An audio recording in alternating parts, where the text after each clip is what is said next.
Hey, you playa? If you feel like you're struggling in your dating life to the point where it's hard for you to ask a girl out, carry on a conversation, or even worse, get her to give you the time of day, does it make sense for you to pursue an AI girlfriend instead? AI girlfriends have been on the rise for quite a while now. There's tons of different websites and apps out there that allow you to customize and create a girl specifically to your liking. But are you actually solving your problem of not finding people to date? Or are you just kind of filling it in with what you think may be a real relationship? This is perhaps a more philosophical question at its root. If you and I formed a relationship, you would say it's real. We're two thinking human beings. We can understand each other and we can connect. What about you and a dog? You can feed that dog, you can take it for walks, you can give it belly rubs. You form a real relationship with it. What about you and a plant? Well, you can say that you can water that plant and put it out in front of the sun and watch it grow and maybe form a relationship with it. Now what about you and AI? AI can't think and feel, and it's only programmed to respond back to you based on the prompts and commands that you create for it. So is that a real relationship?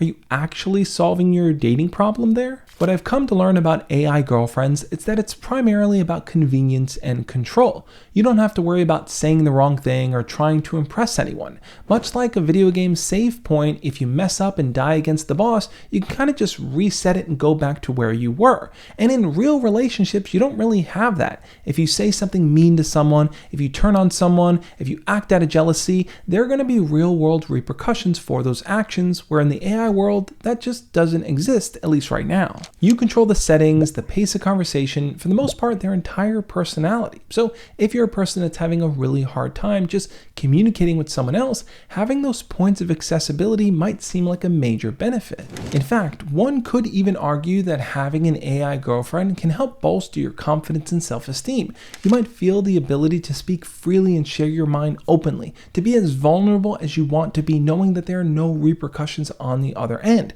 That person's not going to criticize you, make fun of you, belittle you, challenge your masculinity, make you feel small in any kind of way. All the fears that a guy may have in the idea of facing rejection from a real girl.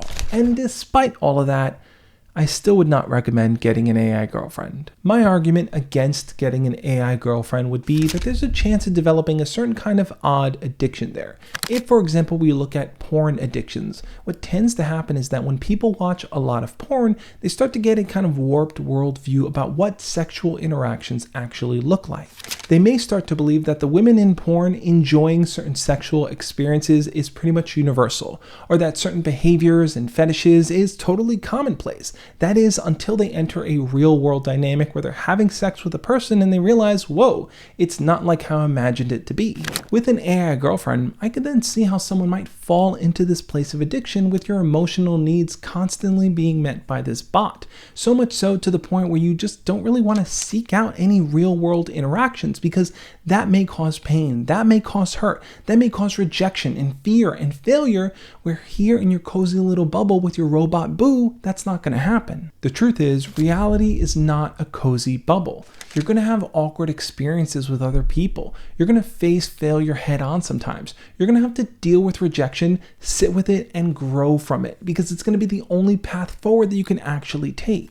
This doesn't mean that if you have an AI girlfriend that you flirt with every once in a while just to get a good pick-me-up, that it's going to lead to the downfall of civilization and humankind. But if it is interfering with your ability to communicate and connect with real-world people, it probably is something you should consider dropping. Because knowing that an AI can be programmed to demonstrate that sense of love for you is never really going to replace the idea of someone making the willing and conscious choice to offer that to you, to share their own vulnerability and to put themselves out there for you to accept them, just like you want them to accept you. What about guys who feel like they're too blackpilled to ever succeed in dating? They feel like they're too short or ugly or fat and they're never going to get a girl to like them back. Do AI girlfriends make sense for them?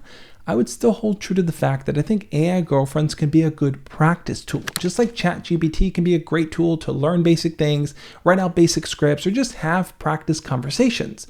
Ultimately, it's going to be those real in-world interactions that you're actually going to learn how people feel about you, rather than you creating a narrative of what you feel about yourself. An AI girlfriend will never reject you for any of those things, but what you lose in the process is the potential of knowing that there's a real person out there, a genuine, honest person that, despite your flaws and imperfections, loves you for who you really are.